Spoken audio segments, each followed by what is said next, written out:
আসসালামু আলাইকুম বন্ধুরা।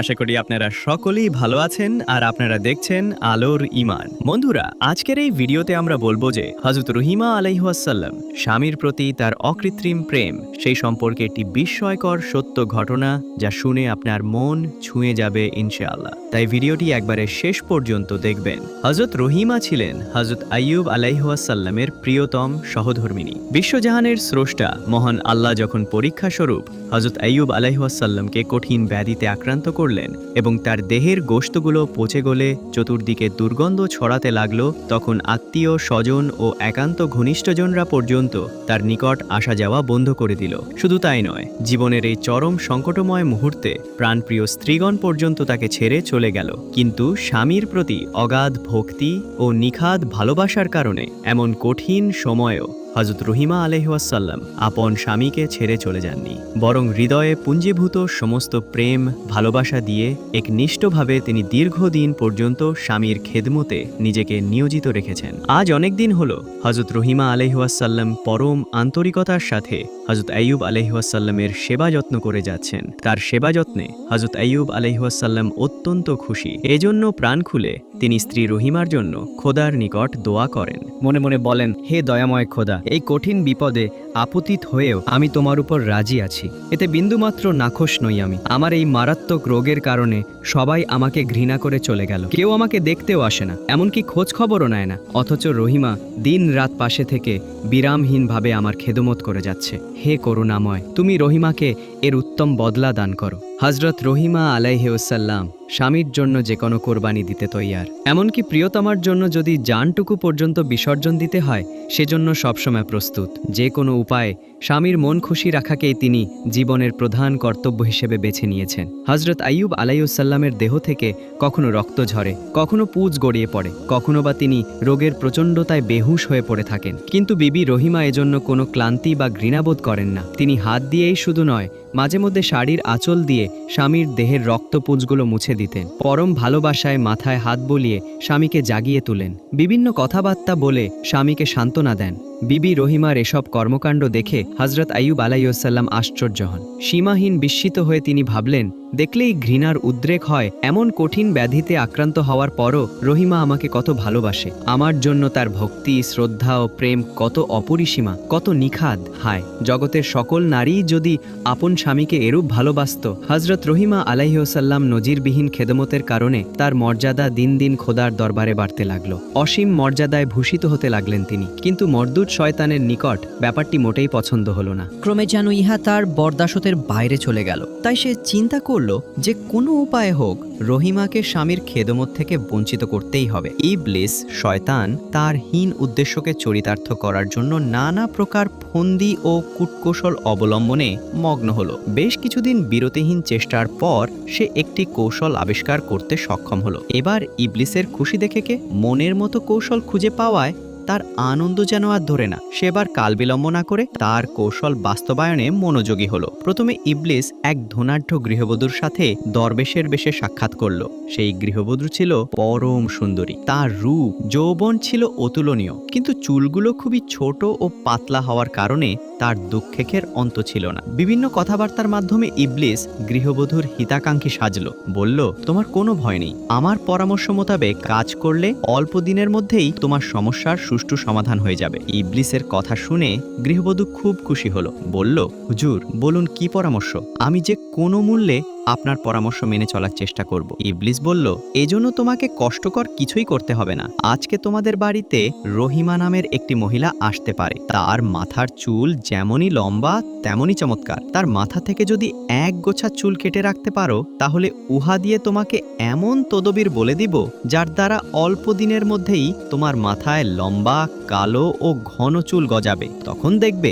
সকলেই তোমার চুলের ভূয়সী প্রশংসা করছে। ইবলিসের কথা গনিমত মনে করে উক্ত গৃহবধূ হযরত রহিমা আলাইহিসসালামের অপেক্ষায় প্রহর গুনতে লাগলো। স্বামী অসুস্থ থাকায় নিজেদের খাবারের ব্যবস্থা বিবি রহিমাকেই করতে হতো। তাই প্রতিদিন তিনি কিছু সময়ের জন্য মহল্লায় চলে যেতেন এবং যে কোনো বাড়িতে কাজকর্ম করে সামান্য খাবারের ব্যবস্থা করতেন। অন্যান্য দিনের মতো আজও তিনি কাজের উদ্দেশ্যে বেরিয়ে পড়লেন। কিন্তু সারাদিন খুঁজে কোনো কাজ জোগাতে পারলেন না। শেষ পর্যন্ত ব্যর্থ মনে হয়ে ফেরার পথে এক গৃহস্থের বাড়িতে এসে কাজের বিনিময়ে খাবার চাইলেন। গৃহবধূ বিবি রহিমার পরিচয় পেয়েই যার পর নাই খুশি। দরবেশের কথা মতো লম্বা চুলওয়ালি রহিমাকে পেয়ে সে আনন্দে আটখানা। ভাবল, বুজুর্গ দরবেশের কথাই তো সত্য হলো, সুতরাং তার কথা মতো যখন মহিলাকে পেয়েছি তখন ক্রমান্বয়ে আমার মনোবাসনাও নিশ্চয়ই পূর্ণ হবে। মহিলা বিবি রহিমাকে বলল, আমি তোমাকে খাবার দিতে রাজি আছি, তবে তা কাজের বিনিময়ে নয়, চুলের বিনিময়ে। মানে? বিবি রহিমা বলল, মানে বুঝলে না? মানে হলো তোমার মাথা থেকে আমাকে এক গোছা চুল দিবে, তবেই কেবল তুমি খাবার পেতে পারো। এছাড়া অন্য যে কোনো উপায় দেখাও না কেন, কমপক্ষে আমার নিকট থেকে খাবারের আশা করতে পারো না। হযরত রহিমা আলাইহি ওয়াসাল্লাম খানিক চিন্তা করলেন। ভাবলেন, আজ সারাদিন আমার কলিজার টুকরা স্বামী না খেয়ে আছেন, ক্ষুধার জ্বালায় না জানি কত কষ্ট করছেন। আবার এই পড়ন্ত বিকেলেও যদি তার নিকট খালি হাতে গিয়ে হাজির হই, তাহলে তো তার কষ্ট আরও বেড়ে যাবে, সীমাহীন কষ্ট হবে তার। সুতরাং তার জন্য আমাকে যে কোনো মূল্যে খাবার সংগ্রহ করতে হবে। যতক্ষণ পর্যন্ত তাকে খাবার খাইয়ে খুশি করতে না পারবো, ততক্ষণ আমার অশান্ত চিত্ত শান্ত হবে না। এসব কথা চিন্তা করে বিবি রহিমা আপন চুলের বিনিময়েই খাবার নিতে সম্মত হলেন। বললেন, বোন, আমার স্বামী আজ সারাদিন উপোস, তিনি অসুস্থ, হয়তো ক্ষুধার যন্ত্রণায় ছটফট করছেন। সুতরাং শুধু চুল কেন, আমার জীবনের বিনিময়েও যদি কিছু খাবারের ব্যবস্থা করে স্বামীর মুখে হাসি ফুটাতে পারি, তাহলে নিজেকে আমি মহা সৌভাগ্যবতীদেরই একজন বলে মনে করব।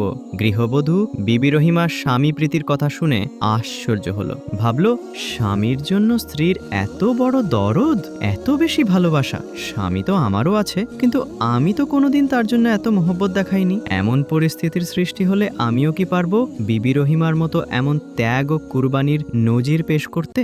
পারবো কি প্রেমের চরম পরাকাষ্ঠা প্রদর্শন করতে?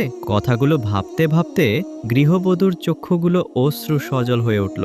মনে মনে বলল, স্বামী স্ত্রীর ভালোবাসা, প্রেম, মোহব্বত এমনই হওয়া উচিত। একে অপরের জন্য কষ্ট ত্যাগ কেন?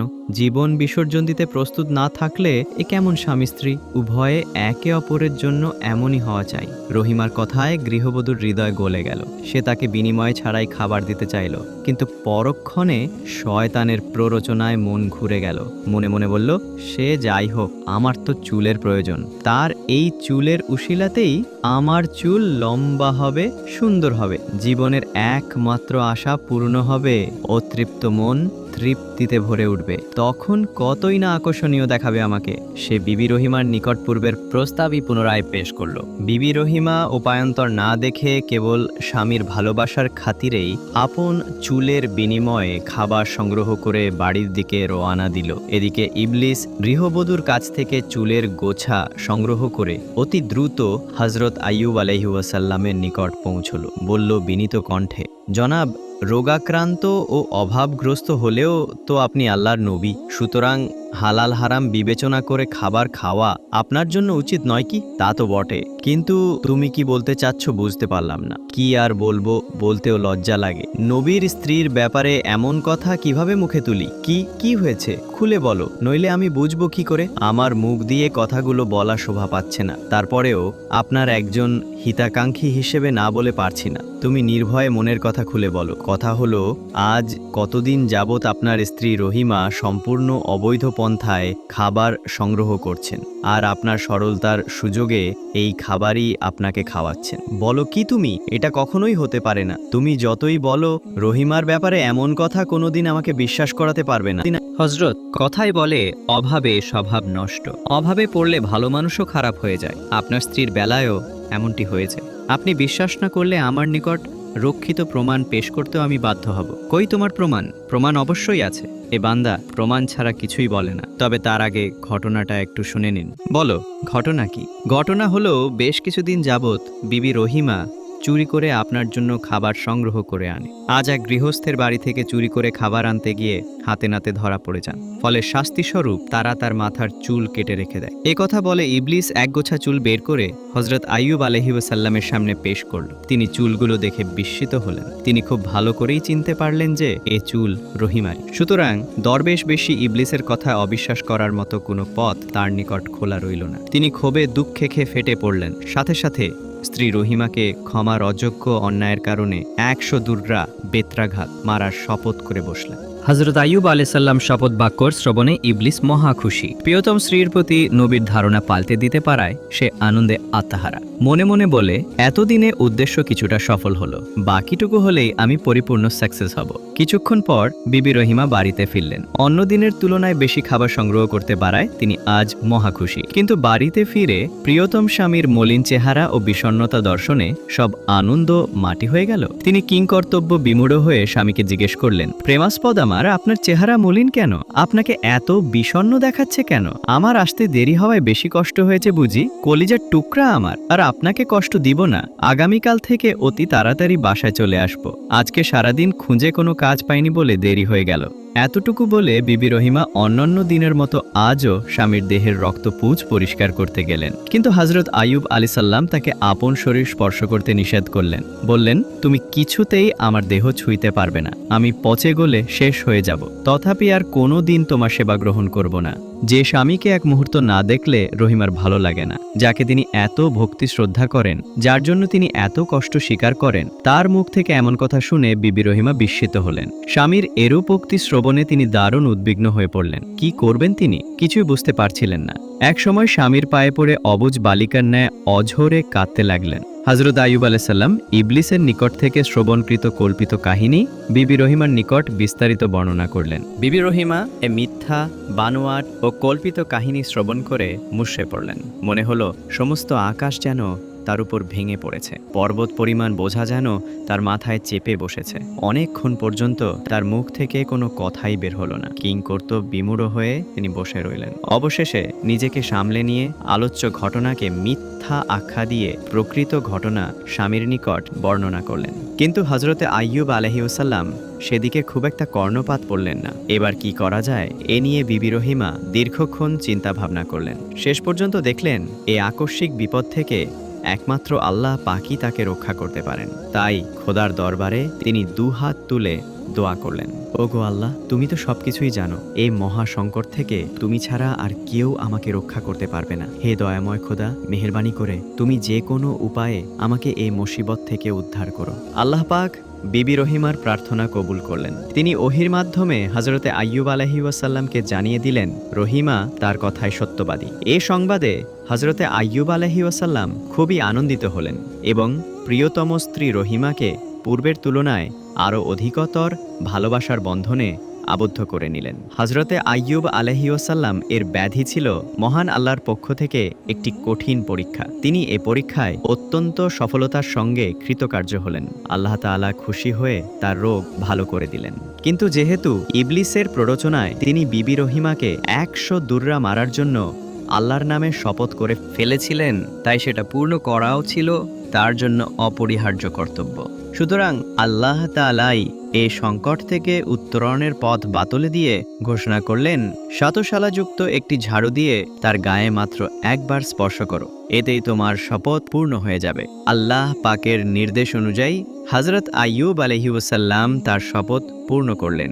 সম্মানিত মা ও বোনেরা, একটু চিন্তা করে দেখুন, স্বামী কঠিন ও ঘৃণ্যতম রোগে আক্রান্ত হওয়ার পরও তার সেবা শুশ্রূষা করে হযরত রহিমা আলাইহিসসালাম যে ধৈর্য, সহনশীলতা, ত্যাগ, সহমর্মিতা ও স্বামী ভক্তির অপূর্ব নেজির স্থাপন করেছেন, পৃথিবীর ইতিহাসে এরূপ ঘটনা বিরল নয় কি?